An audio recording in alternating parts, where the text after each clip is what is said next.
Uh, Let me start the session. Good afternoon, all of you. Today we are going to talk about the organizational behavior. So మనం organisation behaviour సబ్జెక్ట్లో ఏం నేర్చుకుంటామంటే first management అంటే తెలుసు కదా. ఒక కంపెనీలో organisation అంటే ఆ కంపెనీలో ఎట్లా మేనేజ్ చేస్తారు, దేన్ని మేనేజ్ చేస్తారు, అక్కడ వర్క్ చేసే ఎంప్లాయీస్ కానీ రిమైనింగ్ క్లయింట్స్ ఎవరు వస్తారో అది, తర్వాత ఆ వర్క్ ప్లేస్ని మేనేజ్ చేయడం, అదే మేనేజ్మెంట్ అండ్ ఆర్గనైజేషనల్ బిహేవియర్. ఎట్లా ఒక్కొక్క ఇండివిజువల్స్, గ్రూప్స్ కానీ స్ట్రక్చర్స్ కానీ ఒక ఆర్గనైజేషన్ లోపల ఎట్లా ఇంటరాక్ట్ అవుతారు. మనం ఇప్పుడు స్టూడెంట్స్ మీరు ఇంటరాక్ట్ అవుతున్నారు కదా, అట్లనే మన ఫ్యాకల్టీ ఉంటే అది మన కాలేజ్ ఒక ఆర్గనైజేషన్. సో మన ఫ్యాకల్టీ ఒకరితో ఒకరు మాట్లాడతారు కదా. సో ఆ ఇంటరాక్షన్ ఎట్లా ఉంటుంది, మంచి ఫ్రెండ్లీగా ఉంటుందా లేదా, ఇవన్నీ మేనేజ్ చేయడం ఒక మేనేజ్మెంట్ రెస్పాన్సిబిలిటీ అన్నమాట. సో దీంట్లో హ్యూమన్ బిహేవియర్, ఒక్కొక్కరు బిహేవియర్ ఎలా ఉంటుంది అది చూసి మనం ఎట్లా వర్క్ ప్లేస్లో ఎట్లా మాట్లాడుతున్నామో అది ఎట్లా వర్క్ ప్లేస్ని అఫెక్ట్ చేస్తుంది. ఎందుకంటే మంచిగా అందరూ కలిసి పనిచేస్తే ఇంప్రూవ్మెంట్ ఉంటుంది. ఎక్కడైనా సరే మంచిగా కలిసి పనిచేస్తేనే ఇంప్రూవ్మెంట్ ఉంటుంది. లేదా వాళ్ళు ఆపోజిట్గా ఉంటే, నెగటివ్గా ఉంటే ఏమవుతుంది, గొడవలు ఉంటే వర్క్ జరగదు. సో ఇది ఒక ఆర్గనైజేషన్లో ఉన్న వాళ్ళు బిహేవియర్ చూసి ఎట్లా మేనేజ్ చేసి దాన్ని సక్సెస్ తీసుకొస్తాం అనేది మేనేజ్మెంట్ అండ్ ఆర్గనైజేషనల్ బిహేవియర్. దీంట్లో ఏమేమి ఇన్వాల్వ్ అవుతుందంటే ప్లానింగ్. ఏదైనా వర్క్ జరగాలంటే మనం ప్లాన్ చేయాలి. ప్లాన్ చేస్తేనే ఓకే రేపు ఇది అని మనం ప్లాన్ చేస్తే బాగా కరెక్ట్గా మనం జరిపించవచ్చు. సో ఆర్గనైజ్ చేయడం కానీ, లీడింగ్, తర్వాత అక్కడ ఉన్న రిసోర్సెస్ అంటే ఎవరెవరు రిసోర్సెస్, పీపుల్, మనీ. ఒక ఒక కంపెనీ రన్ అవ్వాలంటే మనకు కావాల్సింది అక్కడ ఉన్న మనుషులు plus you need money, resource ఉండాలా. తర్వాత మెటీరియల్స్. సపోజ్ మీకు ఒక డిపార్ట్మెంట్, మీ ఏసీ డిపార్ట్మెంట్ రన్ అవ్వాలంటే మీకు ఒక లీడర్ ఉండాలా, హెచ్ఓడి ఉండాలి, తర్వాత స్టూడెంట్స్ ఉండాలా, సబ్జెక్ట్స్ చెప్పడానికి ఫ్యాకల్టీ ఉండాలి, తర్వాత ఫ్యాకల్టీకి శాలరీ ఇవ్వడానికి మనీ కావాలి ఆర్గనైజేషన్లో. మెటీరియల్స్ ఎందుకు, మీ ఈడీసీ ల్యాబ్ కానీ ఏదో ల్యాబ్ జరగాలంటే అక్కడ ల్యాబ్ ఎక్విప్మెంట్స్ ఉండాలి. సో ఒక ఆర్గనైజేషన్ జస్ట్ ఒక మీకు ఇవన్నీ కావాల్సి వస్తుంది. సో ఒక ఆర్గనైజేషన్ గోల్ని ఎఫెక్టివ్గా, ఎఫిషియెంట్గా మనం రీచ్ అవ్వాలంటే ఈ decision making, problem solving, goal setting, resource allocation అనేది చాలా ఇంపార్టెంట్. సో ఇప్పుడు నేను కొన్ని ఇంపార్టెంట్ క్వశ్చన్స్ మీకు షేర్ చేసి ఎక్స్ప్లెయిన్ చేస్తాను.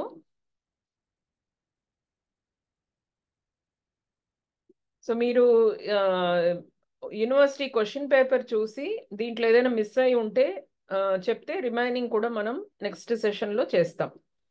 Is it okay? అర్థమవుతుందా? I'm not very fluent in Telugu, I'm trying to speak in Telugu.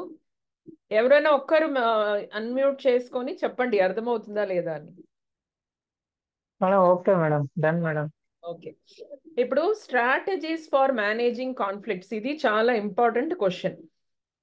Conflict అంటే ఏంటంటే ఒకరికొకరు నచ్చకపోవడం. అంటే ఒకరు ఒక ఐడియాతో ఉంటారు, ఇంకొక ఐడియాతో ఉంటారు. ఇద్దరు ఒకే ఐడియాతో ఉంటేనే కలిసి పనిచేయవచ్చు. సో ఒకరు ఒక విధంగా మాట్లాడతారు, ఇంకొకరు వేరే విధంగా మాట్లాడతారు. దాన్ని ఒక మేనేజ్మెంట్ ఆర్గనైజేషన్లో ఎట్లా హ్యాండిల్ చేయాలా, ఎందుకంటే వాళ్ళందరూ కలిసి ఫ్రెండ్లీగా ఉంటేనే అక్కడ జరుగుతుంది, లేదంటే ఎప్పుడు గొడవలే ఉంటాయి. So what strategies can be used to manage conflicts? ఇది చాలా ఇంపార్టెంట్ క్వశ్చన్. డెఫినెట్గా మీకు ఈ క్వశ్చన్ వస్తుంది. స్ట్రాటజీస్ అంటే యుక్తి అంటాము, తెలుగులో ఏంటో నాకు తెలీదు. సమ్ ఐడియా, ఏ ఐడియా చేసి మనం దాన్ని కాన్ఫ్లిక్ట్ని రాకుండా చూసుకోవడం, లేదంటే వస్తే దాన్ని ఎట్లా సాల్వ్ చేస్తాము. సో ఇక్కడ conflict is when 2 or more groups don't agree about something and it can cause problems in the organization. So ఒకరో లేదా ఒక గ్రూపో లేదా 2 గ్రూప్స్ లేదా మోర్ దెన్ 2 గ్రూప్స్ అగ్రీ చేయకుండా మేము ఇది చెయ్యము, ఒకరు చేస్తానంటారు ఒకరు చెయ్యమంటారు, సో ఇట్లా రావడం కాన్ఫ్లిక్ట్ అంటాం. సో ఏం చేయాలంటే అక్కడ ఫస్ట్ ఫిజికల్ సెపరేషన్ చేయాలి. ఫిజికల్ సెపరేషన్ అంటే అలాంటి గ్రూప్స్ని మనం వేరే వేరే చోటలో కూర్చోపెట్టడం కానీ వాళ్ళు పెద్దగా ఇంటరాక్షన్ లేకుండా చేస్తే దాన్ని మనం కొంచెం కంట్రోల్ చేయొచ్చు. నెక్స్ట్ ఏంటంటే ఇగ్నోరింగ్ కాన్ఫ్లిక్ట్. అంటే సమ్టైమ్స్ మేనేజర్స్, ఓనర్స్ లేదా ఒక హెచ్ఓడి లేదా ఒక ప్రిన్సిపల్ ఉంటే ఇప్పుడు ఫ్యాకల్టీకి ప్రాబ్లం, ప్రిన్సిపల్ ఏం చేయాలి, దాన్ని పెద్దగా తీసుకోకుండా కొన్ని ఇగ్నోర్ చేసాం అనుకో, అప్పుడు కొంచెం ఈ ప్రాబ్లమ్స్ కాన్ఫ్లిక్ట్ ని మనం తగ్గించవచ్చు. తర్వాత withdrawal, leave the situation or the other group two avoid conflict. And dominance, కొంతమంది పవర్ యూస్ చేస్తారు. ఇప్పుడు నేనైతే నేను హెచ్ఓడి, నేను ప్రిన్సిపల్, నేను చెప్పిందే మీరు వినాలా అంటే పవర్ యూస్ చేయడం. అప్పుడు లేదు, ఒక ప్రాబ్లం చేస్తూ ఒక ఎంప్లాయీ ఉంటే ఏం చేస్తారు, ఫైర్ చేస్తారు. ఫైర్ అంటే ఏంటి, జాబ్ నుంచి తీసేయడం. వీళ్ళు ఉంటే ప్రాబ్లమే ఇక్కడ అని చెప్పి అట్లా చేస్తారు. ఎట్లా హ్యాండిల్ చేస్తారు, ఎప్పుడు గొడవలు చేస్తే ఉంటే మన వర్క్ జరగదు. సో వాళ్ళు ఇదే పనిగా ఉంటే మన వర్క్ ఆగుతుందని ఏం చేస్తారు, కొంతమంది వాళ్ళని జాబ్ నుంచి తీసేస్తారు. So use power to end the conflict. Next ఏంటంటే కాంప్రమైజ్. కాంప్రమైజ్ అంటే ఏంటి, కూర్చోపెట్టి మాట్లాడి మీకు ఏం ప్రాబ్లం ఇది మీరు అడ్జస్ట్ చేసుకొని వెళ్ళాలి. మేనేజ్మెంట్ అంటే ఒక కంపెనీ జరగాలంటే మన గొడవలు చేస్తూ ఉంటే మన కంపెనీ సరిగా పనిచేయదు కదా, మీరు కాంప్రమైజ్ చేసుకోండి అని చెప్పి 2 సైడ్ ఏం చెప్తారు, మన కోర్టులో చెప్తారు కదా జడ్జి ముందు, అట్లా విని మనం ఒక జడ్జ్మెంట్ ఇచ్చి అది సాల్వ్ చేయడం అనేది ఒక యుక్తి. Next identifying a common enemy. So ఇక్కడ అంటే మనం అందరూ కలిసి ఉండాలి, ఒక ఫ్రెండ్లీగా టీమ్గా ఉంటే ఎవరు వచ్చి అట్లా చేయలేరు. సో అది మనం చెయ్యాలా, ఎవరు అట్లా చేస్తున్నారని చూసి రిమైనింగ్ మెంబర్స్ అంతా ఒక అండర్స్టాండింగ్తో ఒక టీమ్గా ఉంటే ఇలాంటివి జరగదు. తర్వాత procedural and structural changes. So ఇక్కడ స్ట్రక్చర్, సపోజ్ ఒక డిపార్ట్మెంట్ ఇంకొక డిపార్ట్మెంట్ని డిపెండ్ అయ్యి వాళ్ళ దగ్గర వెళ్ళి మాట్లాడాలి, కానీ వాళ్ళ మధ్యలో కాన్ఫ్లిక్ట్ ఉందంటే ఆ డిపెండెన్స్ని తీసేయడం. లేదు, మీరు అక్కడ వెళ్ళాల్సిన అవసరం లేదు, ఏదైనా హెడ్ దగ్గర వస్తే వాళ్ళే సాల్వ్ చేస్తారు, మీరు అక్కడ వెళ్ళి మాట్లాడితే కదా మీకు ప్రాబ్లం వస్తుంది అని చెప్పి దాన్ని అట్లా సెటరేట్ చేయడం. తర్వాత super ordinate goals. Have a goal that everyone has to work together to achieve. So ఒక ఇన్స్టిట్యూషన్లో, ఒక మేనేజ్మెంట్, ఒక ఆర్గనైజేషన్లో ఒక గోల్ పెట్టుకోవాలి. గోల్ పెట్టుకోవాలంటే ఏంటి, ఒక మీటింగ్ పెట్టి అందరికి చెప్పాలి, ఇక్కడ గొడవలంతా పెట్టుకుంటే సరిగా రాదు, ఎవరి మీద ఏమి పర్సనల్గా వెంజెన్స్ కానీ ఏమీ పెట్టుకోకూడదు. వచ్చారంటే కాలేజ్కో కానీ ఏదైనా ఆర్గనైజేషన్కి వచ్చారంటే మీరు మీ పని చూసుకోవాలా, అందరూ కలిసి పనిచేయాలా అని చెప్పి ఆ ఓనరు కానీ ఒక హెడ్ ఆఫ్ ద ఆర్గనైజేషను దాన్ని క్లియర్గా చెప్పాలి అందరికీ. ఇలాంటి డైలీ మేము ఈ ప్రాబ్లమ్స్ చూడడానికి మేము రావట్లేదు ఇక్కడ, ఒక ఆర్గనైజేషన్లో అందరూ కలిసి పనిచేస్తేనే మనం అందరూ బాగా ముందుకు వెళ్తాము అని చెప్పి చెప్పాలా. తర్వాత ఇంటగ్రేటెడ్ ప్రాబ్లమ్ సాల్వింగ్. సో 2 గ్రూప్స్కి పడలేదో, వాళ్ళకి ప్రాబ్లం ఉందంటే వాళ్ళని కూర్చోపెట్టి వాళ్ళే ఒక సొల్యూషన్ తీసుకొచ్చి, ఇంకా మేము ఇది అయితే ఓకే, ఇలా ఉంటే మాకేం ప్రాబ్లం లేదు, ఇంకా గొడవలు లేకుండా ఉంటాము. ఇంటగ్రేటెడ్ ప్రాబ్లమ్ సాల్వింగ్ చేయాలి. తర్వాత member relation which each others perspective. మనం డిపార్ట్మెంట్ మార్చి వాళ్ళకు కూడా ఆ పొజిషన్ ఇచ్చేటప్పుడు వాళ్ళే అప్పుడే అర్థం చేసుకుంటారు, ఓకే ఆర్గనైజేషన్ అంటే ఇలాంటి ప్రాబ్లమ్స్ ఉంటాయి అని చెప్పి. తర్వాత appeal procedure. Ask higher authority to make a decision. Suppose ఇప్పుడు డిపార్ట్మెంట్ లోపల 2 స్టాఫ్ మధ్యలో ప్రాబ్లం ఉంటే హైయర్ అథారిటీ ఎవరు, హెచ్ఓడి సాల్వ్ చేయలేని పరిస్థితిలో ఏం చేస్తారు, నెక్స్ట్ ప్రిన్సిపల్ దగ్గర తీసుకొస్తారు, హయ్యర్ అథారిటీ దగ్గర వెళ్ళి దీన్ని సాల్వ్ చేసి దీనికి ఒక సొల్యూషన్ తీసుకొస్తారు. తర్వాత థర్డ్ పార్టీ మీడియేటర్. అంటే ఒక కంపెనీ ఉంది, కంపెనీలో ఇలా ప్రాబ్లం ఉంటే బయట నుంచి ఒక నార్మల్ థర్డ్ పర్సన్ని తీసుకొచ్చి కూర్చోబెట్టి మాట్లాడి సాల్వ్ చేస్తారు. తర్వాత reduce inter dependence. Inter dependence అంటే ఏంటి, ఒకరు ఇంకొకరి మీద డిపెండ్ అవ్వడం. సో డిపెండ్ అవడం వల్ల కదా వాళ్ళ దగ్గర వెళ్ళి అడగాల్సి వస్తుంది. అక్కడ వెళ్ళి అడిగేటప్పుడు వాళ్ళు కోఆపరేట్ చేయకపోతే మనకి కాన్ఫ్లిక్ట్స్ వస్తాయి. సో అలా డిపెండెన్స్ లేకుండా ఒక ఆర్గనైజేషన్లో మార్చి చేయడం అనేది ఈ కాన్ఫ్లిక్ట్స్ని మనం సాల్వ్ చేయడానికి ఇన్ని యుక్తి మీరు గుర్తుపెట్టుకోవాలా. డౌట్ ఉందా? అర్థమైందా?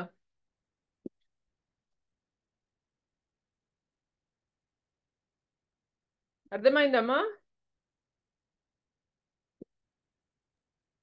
Okay madam. ఓకే. తర్వాత డిపార్ట్మెంట్ అండ్ డీసెంట్రలైజేషన్. ఈ క్వశ్చన్ కూడా ష్యూర్గా అడుగుతారు. డిపార్ట్మెంట్ అంటే ఏంటి, డీసెంట్రలైజేషన్ అంటే ఏంటి? సో డిపార్ట్మెంట్ అంటే మీకు తెలుసు, ఒక బిజినెస్ లేదా ఆర్గనైజేషన్లో డిఫరెంట్ డిపార్ట్మెంట్స్. ఇప్పుడు మన కాలేజ్ ఇందిరా కాలేజ్ అనుకో, EC department, triple department, mechanical department, civil department, CSC department, తర్వాత ఆఫీస్ ఒక డిపార్ట్మెంట్, అడ్మినిస్ట్రేషన్ ఒక డిపార్ట్మెంట్, ఇట్లా సెపరేట్ చేసి వర్క్ చేస్తాం. సో దీన్ని డిపార్ట్మెంట్ అంటాము. So each department has a person in charge called a head. ఇప్పుడు అన్ని డిపార్ట్మెంట్స్కి ఒక హెడ్ ఉంటారు. అది ఇప్పుడు ఈసీ డిపార్ట్మెంట్ అంటే పుష్పలత మేడం ఉంటారు, ట్రిపుల్ డిపార్ట్మెంట్ అంటే నజీమా మేడం ఉంటారు, సివిల్ అంటే సాయిబాబా సార్ ఉంటారు. ఇట్లా ప్రతి డిపార్ట్మెంట్కి ఒక హెచ్ఓడి ఉంటారు, హెడ్ అంటాము.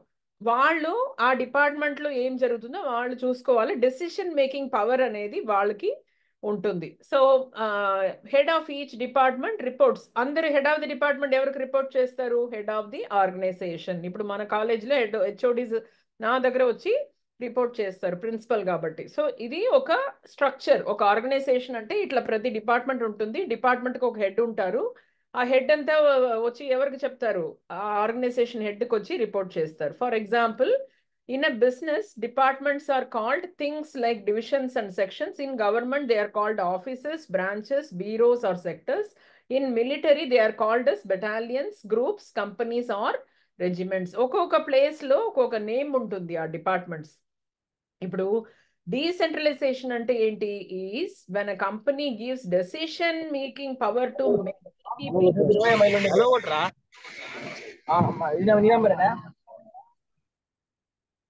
సో డీసెంట్రలైజేషన్ అంటే ఇప్పుడు నేను చెప్పినట్టు ఒక హెచ్ఓడి ఉన్నారు, హెచ్ఓడికి పవర్ ఇచ్చున్నారు, డిపార్ట్మెంట్ హెడ్కి పవర్.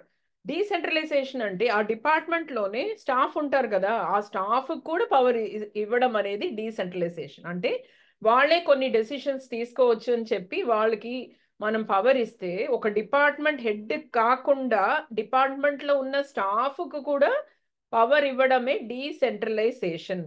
సపోజ్ టెస్కో ఒక సూపర్ మార్కెట్ ఉంది, అక్కడ డీసెంట్రలైజ్డ్ స్ట్రక్చర్ ఉంటుంది. Each store has a manager who can make decisions for that store. The store manager reports to a regional manager who overseas the multiple stores. So ప్రతిదీ ఇప్పుడు principal decision తీసుకుంటేనే HOD చేయగలుగుతారు అంటే అది ఒక హెడ్కి ఉన్న power. ఈ డిపార్ట్మెంట్లోనే ఒక ఫ్యాకల్టీకి కూడా పవర్ ఇచ్చారనుకో, దాన్ని డీసెంట్రలైజేషన్. అది is when a company gives decision making power to many people. అంటే ఒక హెడ్కి మాత్రం పవర్ లేకుండా ఇంకా కొంతమందికి కూడా పవర్ ఇవ్వడమే డీసెంట్రలైజేషన్ అంటాం. అది చాలా చాలా ఇంపార్టెంట్ ఈ క్వశ్చన్. ఇప్పుడు డిఫరెన్షియేట్ ఇది వేరే విధంగా కూడా అడుగుతారు. అంటే what is different departmentation and what is decentralization ఒకటి. Difference between departmentation and decentralization. So departmentation అంటే ఏంటి? Departmentation group similar activities into different sections called departments to help the company achieve its goals. And each department has a boss who reports to someone higher up in the company. అదే మనం discuss చేసిందే నేను ఇక్కడ point wise నేను ఇస్తున్నాను. So department మన కాలేజే తీసుకుంటే, ఈసీ డిపార్ట్మెంట్ తీసుకుంటే డిపార్ట్మెంట్కి ఒక బాస్ ఉంటారు. ఈసీ డిపార్ట్మెంట్లో పుష్పలత మేడం బాస్. అంటే ఆ company head, institution head principal కాబట్టి అక్కడ వచ్చి మేడం రిపోర్ట్ చేస్తారు. Departments are created based on what the company does and where it does it. So నేను ముందే చెప్పినట్టు ఎక్కడెక్కడ ఒక్కొక్క ప్లేస్లో ఒక్కొక్క నేమ్ డిపార్ట్మెంట్కి. ఇక్కడ బిజినెస్ అంటే డివిజన్స్, సెక్షన్స్ అని డిపార్ట్మెంట్స్ ఉంటుంది. గవర్నమెంట్లో ఎలా ఉంటుంది? ఆఫీసెస్, బ్రాంచెస్, బ్యూరోస్, సెక్టర్స్ అని ఉంటుంది. మిలిటరీలో ఎలా ఉంటుంది? Battalions, groups, companies or regiments అని ఉంటుంది. సో మనం ఒక ఇన్స్టిట్యూషన్, ఎడ్యుకేషన్ ఇన్స్టిట్యూషన్ల డిపార్ట్మెంట్ ఎలా ఉంటుంది? మన డిపార్ట్మెంట్ బ్రాంచ్ రిలేటెడ్గా EC department, triple department, CSC department వచ్చి బ్రాంచ్ వైజ్ ఉంటుంది. తర్వాత అడ్మినిస్ట్రేషన్, ఫినాన్స్ అని డిఫరెంట్ డిపార్ట్మెంట్స్ ఉంటాయి. తర్వాత సమ్ టైమ్స్ ఏమవుతుందంటే creating departments can be expensive for the company, and departmentation gives department bosses the chance to learn new things. However, all the important decisions are still made by the top bosses. ఇప్పుడు department HOD ఉన్నా కూడా ఇప్పుడు ఈ రోజు సెలవు declare చేయాలంటే వాళ్ళు circular ఇవ్వలేరు. యాజ్ ఓవరాల్ హెడ్ ఎవరు?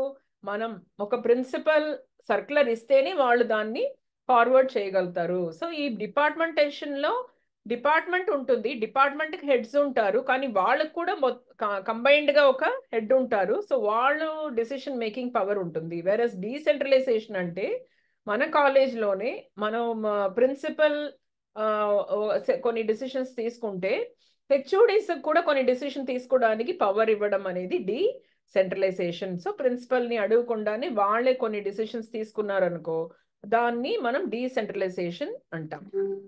తర్వాత ఇవి యూనిట్ 1లో Henry Fayol's 14 principles of management. ఇది చాలా ఇంపార్టెంట్ క్వశ్చన్. నేను చెప్పే క్వశ్చన్స్ అన్నీ ఇప్పుడు చాలా important questions. So Henry Fayol's 14 principles ఉన్నాయి చూడండి. 14 ప్రిన్సిపల్స్ ఉన్నాయి. అదేంటి? First, division of work. Work should be divided and assign to individuals according to their skills and abilities. అంటే ఏంటి? వర్క్ ఉంది. ఇప్పుడు మనం డిపార్ట్మెంట్ ఈసీ డిపార్ట్మెంట్లో మీకు కొన్ని సబ్జెక్ట్స్ ఉంటాయి. ఒక 6 సబ్జెక్ట్స్ ఉందనుకో, అన్ని హెచ్ఓడి చెప్పలేరు కదా. సో వాళ్ళు ఏం చేస్తారు?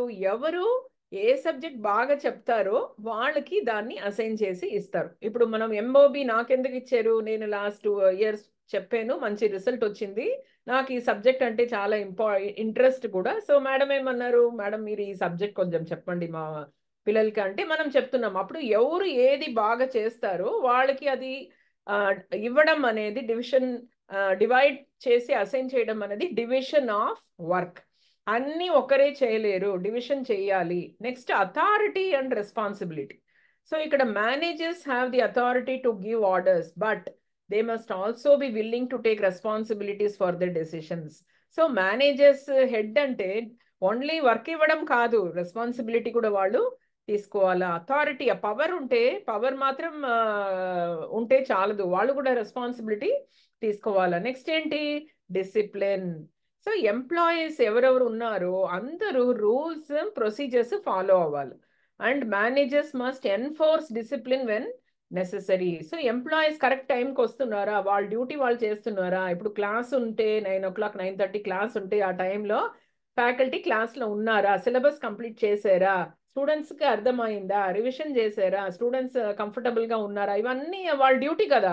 సో అది చేయకపోతే ఒక హెడ్ వచ్చి అడుగుతారు, ఎందుకు చేయలేదు అని అడుగుతారు. అది డిసిప్లిన్ అనేది చాలా చాలా ఇంపార్టెంట్. తర్వాత unity of command. So employee should receive order only one supervisor to avoid confusion and conflict. అంటే ఏంటి? ఇప్పుడు ఎంప్లాయీస్ ఉన్నారు. ఇప్పుడు మనం పుష్పలత మేడం ఈసీహెచ్ఓడి ఉన్నారు. ఆ మేడంకి వచ్చి నేను ఒక ఆర్డర్ ఇస్తున్నాను అనుకో, అది ఫాలో అవుతారు. నాలాగా ఇంకా ఒక 2-3 కాలేజీలో ఉండి ఒక్కొక్కరు ఆర్డర్ ఇస్తే ఆ మేడం దేన్ని ఫాలో అవుతారు? కన్ఫ్యూషన్ వస్తుంది కదా. సో అక్కడ హెడ్ అంటే ఒక హెడ్, వాళ్ళు చెప్పింది అందరూ వినాలి అన్న ప్రొసీజర్ స్ట్రక్చర్ మనం ఫాలో అవ్వాలా. తర్వాత unity of direction. All employees should work towards the same goals and objectives. ఏంటి సేమ్ గోల్? నేను ఎప్పుడు రౌండ్స్ వచ్చేటప్పుడు అడుగుతాను కదా, క్లాస్లో ఫ్యాకల్టీ లేకపోతే ఎందుకు ఖాళీగా కూర్చున్నారు, క్లాస్ ఎందుకు జరగలేదు, ఎందుకు స్టాఫ్ రాలేదు అంటే మన గోల్ ఏంటి? స్టూడెంట్స్కి మంచిగా సబ్జెక్ట్స్ చెప్పాలి, స్టూడెంట్స్ బాగా నాలెడ్జ్ పెంచుకోవాలా, వాళ్ళు నేర్చుకోవాలి, ఫ్యూచర్లో వాళ్ళు మంచి కెరియర్లో సెటిల్ అవ్వాలి. ఇది కాలేజ్ అంటే ఆ గోల్ అదే. కానీ ఆ గోల్ కాలేజ్ మేనేజ్మెంట్ కాకుండా, ప్రిన్సిపల్ కాకుండా, హెచ్ఓడి కాకుండా అందరు స్టాఫ్ కూడా అదే గోల్ ఉంటేనే, అబ్జెక్టివ్స్ ఉంటేనే మనం ఆ విజన్ ని రీచ్ అవుతాం. సో అది యూనిటీ ఆఫ్ డైరెక్షన్. తర్వాత subordination of individual interest to the common good. So the interest of the organization should take priority over the interest of the individual employees. So ఒక organization వచ్చి work చేసే వాళ్ళకి ఏమైనా problem ఉంటే అది కూడా తెలుసుకొని వాళ్ళకి ఏం ఇంట్రెస్ట్, వాళ్ళకి ఏం కావాలనేది కూడా వాళ్ళు చూడాలా. తర్వాత రెమ్యూనరేషన్ అంటే ఏంటి? Salary. So employees should fairly compensated for their work. వాళ్ళు ఏం వర్క్ చేస్తున్నారో దానికి తగ్గినట్టు మనం శాలరీ అనేది ఇవ్వాలి. ఎందుకంటే మనీ ఉంటేనే మోటివేషన్ ఉంటుంది. సో అది మనం కరెక్ట్గా ఇస్తే వాళ్ళు కూడా మోటివేషన్ ఉంటుంది. తర్వాత centralization. So the degree of centralization in an organization should depend on the nature and size of the business. So centralization అంటే ఇప్పుడు మనది ఒక చిన్న గ్రూప్ కాబట్టి ఒక హెడ్ ఉంటే ఓకే. లేదు, ఒక 1000 ఎంప్లాయీస్ ఉన్నారనుకో, అప్పుడు ఒక్కరు అన్ని మానిటర్ చేయలేరు. అప్పుడు మనం డిఫరెంట్కి హెడ్కి ఇచ్చి దాన్ని డీసెంట్రలైజ్ చేస్తాము, అంటే వాళ్ళు కూడా పవర్స్ ఇస్తాం. తర్వాత scalar chain. There should be a clear chain of command from the top of the organization to the bottom. అంటే ఏంటి? మేనేజ్మెంట్ నుంచి కింద వర్క్ చేసే వాళ్ళ ద్వారా అంత దూరం అందరికీ కాంటాక్ట్ ఉండాలి. ఏం జరుగుతుందో వాళ్ళు కూడా మానిటర్ చేయాలి. వాళ్ళు ఏం విషయంతో ఉన్నారో అందరు కూడా తెలిసి ఉండాలి.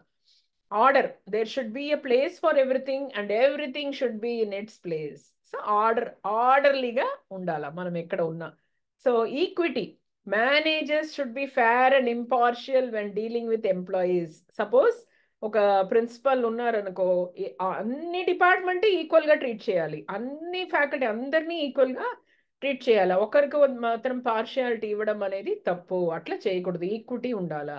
తర్వాత stability of tenure of personnel. That అంటే ఏంటి? Employee should be given job security and opportunities for advancement. So అక్కడ పని చేసే వాళ్ళకి జాబ్ సెక్యూరిటీ అనేది ఉండాలా. సడన్ గా మార్నింగ్ వచ్చి మీకు జాబ్ లేదు వెళ్ళిపోండి అని చెప్పకూడదు. సో అలా జాబ్ సెక్యూరిటీ అందరూ ఎక్స్పెక్ట్ చేస్తారు. తర్వాత initiative. So employees should be encouraged. అంటే ఇప్పుడు ఒక ఫ్యాకల్టీ ఉన్నారు అనుకో, ఇప్పుడు వచ్చి ఇంకా క్లాస్ చెప్పాలంటే వాళ్ళకి ఇనిషియేటివ్ ఉండాలి. నేను చెప్తాను మేడం, ఫ్యాకల్టీ లేకపోతే ఏంటి, ఆ సబ్జెక్ట్ నేను చెప్తాను అని ముందుకు రావాలా. అలాంటి ఎంకరేజ్మెంట్ అనేది మనం తీసుకురావాలా. తర్వాత there should be a sense of unity and camaraderie among employees to create a positive work environment. అందరూ కలిసి ఫ్రెండ్లీగా పని చేస్తే ఏ ఆర్గనైజేషన్ సరే మంచి మంచి స్థాయికి మనం తీసుకెళ్ళవచ్చు. ఈ క్వశ్చన్లో ఏదైనా డౌట్ ఉందా? నేను ఈ మెటీరియల్ మొత్తం మీకు ఫార్వర్డ్ చేస్తాను. ఈ ఈ సెషన్ రికార్డింగ్ కూడా నేను ఫార్వర్డ్ చేస్తాను మీకు. మీరు వినిన తర్వాత ఒకసారి చదివి డౌట్ ఉంటే మళ్ళీ నేను ఎక్స్ప్లెయిన్ చేస్తాను. నెక్స్ట్ చూస్తే elements of corporate planning process. ఇది కూడా చాలా repeatedly asked question.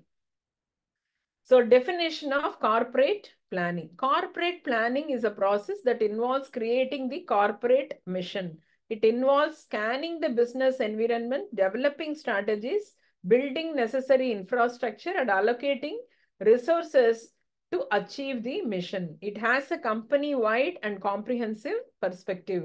Strategic planning is also done for the entire organization and can be considered a type of corporate planning. So ఒక కార్పొరేట్ అంటే ఒక కంపెనీ స్టార్ట్ చేసి దాన్ని run చేయాలంటే planning is very very important. ఒక vision, ఒక machine, దేనికోసం ఈ కంపెనీ స్టార్ట్ చేస్తున్నాము, దీని ద్వారా మనం ఏం చేయబోతున్నాము, మనీ వచ్చేది ఒకటి, కానీ దీని ద్వారా ఉన్న పీపుల్కి ఎంత యూజ్ అవుతుంది నేను చేసే వర్క్ ప్రకారం అని ఆలోచించి ఈ ప్లానింగ్ అన్ని చేయడమే definition of corporate planning. So ఏమేమి స్టెప్స్ ఉన్నాయి ఒక కార్పొరేట్ ఒక కంపెనీ స్టార్ట్ చేయాలా ప్లానింగ్ అంటే? Find opportunities for growth are important. Set clear objectives to achieve those opportunities. Identify factors inside and outside the organization that may impact achieving objectives. Come up with different strategies to achieve objectives. Evaluate and compare those different strategies to those to choose the best one and choose the best strategy. And then develop plans to support the chosen strategy. Create a sequence of activities to guide the implementation process and follow up. Make sure the plan is working and make necessary changes. So ఒక corporate planning ఎలా ఒక company పెట్టేశారు, ఎట్లా plan చేస్తారు అంటే first ఆ company ద్వారా మనకి ఏదైనా గ్రోత్ ఉందా, ఇంప్రూవ్మెంట్ ఉందా, ఆపర్చునిటీ ఉందా అని చూడాలి.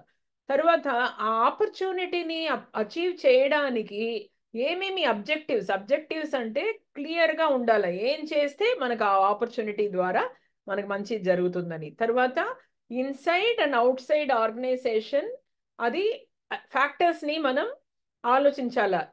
ఏది యూస్ చేస్తే, అంటే లోపల ఉన్నవాళ్ళు, బయట ఉన్న కంపెనీ లోపల వర్క్ చేసేవాళ్ళు, కంపెనీ బయట ఉన్న క్లయింట్స్ కానీ పీపుల్ ఉన్నారు కదా, వాళ్ళ ద్వారా ఏం ఏమి తీసుకుంటే, ఎట్లా యూస్ చేసుకుంటే మనం ఆ అబ్జెక్టివ్స్ని మనం అచీవ్ చేయగలుగుతాము. అండ్ డిఫరెంట్ స్ట్రాటజీస్ ఉండాలి, ఎందుకంటే ప్రాబ్లం డిఫరెంట్ టైప్స్లో వస్తాయి, అందరికీ ప్రాబ్లమ్స్ వస్తాయి. దాన్ని ఎట్లా మనం సాల్వ్ చేస్తామో అనే స్ట్రాటజీ చాలా చాలా ఇంపార్టెంట్. తర్వాత evaluate and compare those strategies to choose the best one. కూర్చోబెట్టి మీటింగ్ కండక్ట్ చేశారు అనుకో, ప్రాబ్లం వచ్చింది, ఎట్లా సాల్వ్ చేయాలంటే ఒక్కొక్కరు ఒక్కొక్క ఐడియా చెప్తారు.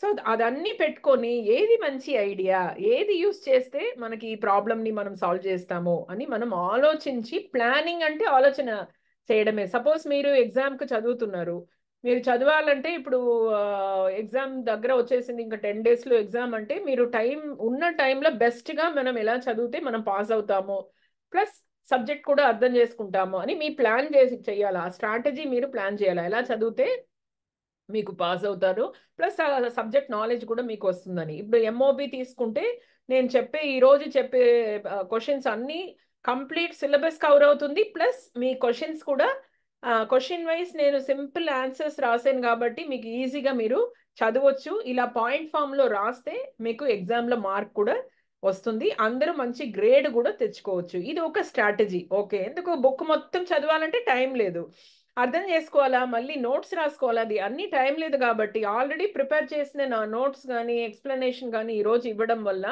మీకు ఇంకా యూజ్ అవుతుంది, టైం సేవ్ అవుతుంది, ఎగ్జామ్ బాగా రాస్తారు, మార్క్ కూడా బాగా వస్తుంది. ఇలాంటి స్ట్రాటజీస్ మేము అన్ని సబ్జెక్ట్స్గా మనం యూజ్ చేసామనుకో, మనమే ఫస్ట్ ర్యాంక్ తీసుకుంటాం. సో అన్ని సబ్జెక్ట్స్లో యూనివర్సిటీ క్వశ్చన్ పేపర్ తీసుకొని ఆ సబ్జెక్ట్ టీచర్స్ దగ్గర నాకు సింపుల్గా ఇట్లా పాయింట్ వైజ్ ఆన్సర్స్ ఇవ్వండి అంటే వాళ్ళు ఇస్తారు, లేకపోతే నా దగ్గర రండి నేను రాసి ఇస్తాను. ఇలా పాయింట్ ఫామ్లో ఒక నైట్లో మీ సీనియర్స్ అడగండి, ఒకే ఒక నైట్, రేపు ఎగ్జామ్ అంటే నైట్ అక్కడే ఉన్నాను, నేను 9 o'clock దాకా కాలేజీలోనే ఉన్నాను. ప్రతి స్టూడెంట్ వాళ్ళ డౌట్ వచ్చి ఈ క్వశ్చన్ అర్థం కాలేదు మేడం, మాకు సింపుల్గా ఆన్సర్ చెప్పండి అంటే అప్పుడు ప్రిపేర్ చేశాను ఇవన్నీ. సో అక్కడే కూర్చొని వాళ్ళకి ఎక్స్ప్లెయిన్ చేసి ఆన్సర్స్ ప్రిపేర్ చేసి ఇస్తే నెక్స్ట్ డే ఎగ్జామ్లో 4 sets ఆఫ్ క్వశ్చన్స్ పేపర్లో నేను ఇచ్చిన క్వశ్చన్సే అన్నీ వచ్చాయి, అందరూ చాలా బాగా రాశారు, అందరూ పాస్ అయ్యారు కూడా. సో ఇది ఒక సబ్జెక్ట్ కాదు, ప్రతి సబ్జెక్ట్లో మీరు ఇలా స్ట్రాటజీస్ యూస్ చేయాలా, సింపుల్ స్ట్రాటజీస్ యూస్ చేయాలా, బై హార్ట్ చేయకుండా సింపుల్ పాయింట్ ఫామ్లో. మీకు ఏ సబ్జెక్ట్ కావాలన్నా నా దగ్గర చెప్పండి, మీ మెటీరియల్ ఇవ్వండి, నేను పాయింట్ ఫామ్లో మీకు ఆన్సర్స్ ఇంపార్టెంట్ యూనివర్సిటీ క్వశ్చన్స్కి నేను రాసిస్తాను. అది చదివితే ఈజీగా పాస్ అవ్వచ్చు, మీరు ఏం ప్రాబ్లం రాదు మీకు. సో అలా స్ట్రాటజీస్ మనం ఎప్పుడు ప్లాన్ చేస్తే ఏ వర్క్ అయినా మీరు సక్సెస్ అవ్వచ్చు. Next steps involved in the corporate planning process. So మనం ఇప్పుడు చూసాం కదా ఈ స్టెప్స్, అదే ఇది మళ్ళీ. Next definition of strategic management. So ఇది ఇంకా ఒక question, definition of strategic management. Strategy అంటేనే ఐడియా. ఇప్పుడు ఇంకా 10 minutesలో ఈ మీటింగ్ లింక్లో టర్న్ ఆఫ్ అవుతుంది, మళ్ళీ మీరు ఈ లింక్లో జాయిన్ అవ్వాలా, ఎందుకంటే 40 minutes ఈ జూమ్ మీటింగ్ ఉంటుంది. 10 minutesలో ఆఫ్ అయితే మళ్ళీ ఈ లింక్లోనే జాయిన్ అవ్వాలా. డెఫినేషన్ ఆఫ్ స్ట్రాటజిక్ మేనేజ్మెంట్ అంటే డెఫినేషన్, స్ట్రాటజీ అంటేనే ఐడియా, ఏదో ఒక యుక్తి, అదే మనం స్ట్రాటజిక్ మేనేజ్మెంట్ అంటాం. So strategic management is a continuous process, అంటే అది ఒక్కసారి జరిగేది కాదు, అది కంటిన్యూగా మనం ఒక కంపెనీ రన్ చేయాలంటే స్ట్రాటజిక్ మేనేజ్మెంట్ అనేది కంటిన్యూస్గా మనం చేయాలి. It is a cross functional, interactive and aims to keep an organization aligned with its environment, and it involves effectively relating an organization's objectives and resources to opportunities in the environment. The goal is to achieve the organization's strategic goals. The process is ongoing and requires constant adjustments to remain effective. So strategic management అంటే ఏంటి నేను చెప్పాను కదా, continuous process. అది ఒక ఆర్గనైజేషన్లో ఒక్కసారి చేయడం కాదు, మనం కంటిన్యూగా చేస్తుంటే మనకి అది మంచి రిజల్ట్ అనేది మనకి వస్తుంది. It is a cross functional interactive and aims to keep an organization aligned with its environment. So ఇప్పుడు మన డిఫరెంట్ డిపార్ట్మెంట్స్ ఉంటే అందరూ కలిసి క్రాస్ ఫంక్షనల్ మనం ఇంకొకరితో డిస్కస్ చేసి డెసిషన్ తీసుకోవాలి. ఇంటరాక్టివ్గా ఉండాలా. సపోజ్ మీకు వేరేదో సబ్జెక్ట్ ఉందనుకో, ఆ డిపార్ట్మెంట్లో వెళ్ళి ఇంటరాక్ట్ అయ్యి వర్క్ చేస్తేనే మీ ఈసీ డిపార్ట్మెంట్లో కావాల్సిన రిజల్ట్ మీకు వస్తుంది. తర్వాత it involves effectively relating an organizations objectives and resources to the opportunities in the environment. తర్వాత the goal is to achieve organization strategic goals attain చేయడమే మనం ఎయిమ్గా ఉండాలా, మన గోల్గా ఉండాలా. And it is an ongoing process. ఇప్పుడు ఒకసారి చేయడం కాదు, ఇది కంటిన్యూగా ఎప్పుడు ఫాలో చేస్తూ ఉంటే మనం ఎప్పుడు స్ట్రాటజిక్ ప్లానింగ్లో బెస్ట్గా ఒక స్ట్రాటజీ తీసుకోవచ్చు. Main objective of strategic management. The goal of strategic management is to create and implement successful plans that help an organization match with its environment effectively and achieve its strategic objective. Strategy antene planning, strategy antene ideas. So successful plans, ఏ plan work out అవుతుందని select చేయడమే దాంట్లో ఉన్న best idea. So main objective of strategic management ఏంటి? To create and implement strategic plans, successful plans that will help an organization match with the environment effectively and achieve it strategic objectives. మనకి ఏం కావాలన్నా మనం తెచ్చుకోవచ్చు. ఏది impossible అనేది లైఫ్లో ఎప్పుడూ ఉండదు. కరెక్ట్గా ప్లాన్ చేస్తే మీరు ఏదైనా సాధించవచ్చు. తర్వాత ఇంపార్టెన్స్ ఆఫ్ స్ట్రాటజిక్ మేనేజ్మెంట్ ఏంటంటే it gives employees clear guidelines on what is expected of them, incentivizing them to achieve organizational goals. So ఒక ఆర్గనైజేషన్లో వర్క్ చేస్తున్నారు, వాళ్ళకు కూడా కరెక్ట్గా గైడ్ లైన్స్ ఇవ్వాలా. ఎంప్లాయీస్ కూడా ఏం కావాలా, నేనైతే ఏం చెప్తాను, స్టూడెంట్స్కి మంచి నాలెడ్జ్ కావాలి, మంచి రిజల్ట్ రావాలి, మంచి ప్లేస్మెంట్ రావాలా, మంచిగా స్కిల్స్ అన్ని డెవలప్ చేసుకోవాలి. ఇది నా గోల్, నా అబ్జెక్టివ్. దీన్ని ఎలా చేయాలనేది ప్లానింగ్ చేయడం. ఒక్కొక్క ఎంప్లాయీకి కూడా అది క్లియర్ గైడ్ లైన్ ఇవ్వాలా. మీరు కరెక్ట్ టైంలో క్లాస్కి వచ్చి రెగ్యులర్గా క్లాస్ చెప్పి వాళ్ళకి నేర్పిస్తేనే వాళ్ళకి నాలెడ్జ్ వస్తుంది, వాళ్ళు కూడా ఎగ్జామ్స్ బాగా రాస్తారు. ఇది మా అబ్జెక్టివ్ అని చెప్పాలా.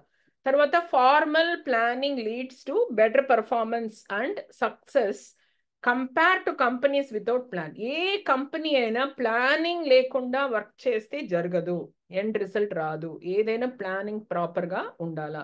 Strategic management facilitates communication across all levels of management. అంటే ఈ స్ట్రాటజిక్ మేనేజ్మెంట్ మనం మాత్రం చేస్తే చాలదు, అందరితో డిస్కస్ చేసి అందరూ చేస్తేనే ఇది జరుగుతుంది. So it helps in allocating resources to realistic and achievable projects. Strategic management allows managers to forecast అంటే ఏంటి, ఏం జరగబోతుంది అని తెలుసుకోవడం ఫోర్కాస్ట్ అంటాము. ఓకే, ఇప్పుడు నేను ఈ సబ్జెక్ట్లో మీకు నేర్పిస్తే నేను ఏం ఫోర్కాస్ట్ చేస్తాను, మీరందరూ పాస్ అవుతారు అని ఫోర్కాస్ట్ చేస్తాను.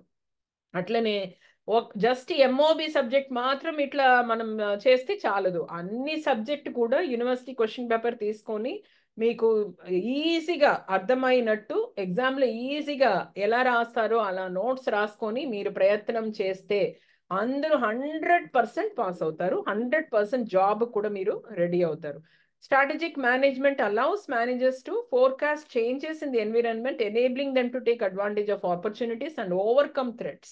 So threats అంటే మనకి జరగకుండా చేయడానికి కొన్ని స్టాపేజెస్ ఉంటాయి. సో దాన్ని మనం ఓవర్కమ్ చేయాలంటే మనం ప్లానింగ్ అనేది చాలా చాలా important. And it helps manager to get a complete understanding of the company and take the holistic approach to business problems. So ఇలా స్ట్రాటజిక్ ప్లానింగ్ డిస్కస్ చేసి ఒక 1 by 1 స్టెప్ బై స్టెప్ రాసుకుంటే ఏమవుతుంది, ఆ మేనేజర్స్ కూడా కంప్లీట్ అండర్స్టాండింగ్ ఉంటుంది. Okay, ఈ కంపెనీలో ఇది చెయ్యాలనుకుంటున్నాము, ఎలా చెయ్యాలి, ఈ ప్లానింగ్ వర్కౌట్ అవుతుందా అని వాళ్ళకు ఒక క్లారిటీ వస్తుంది.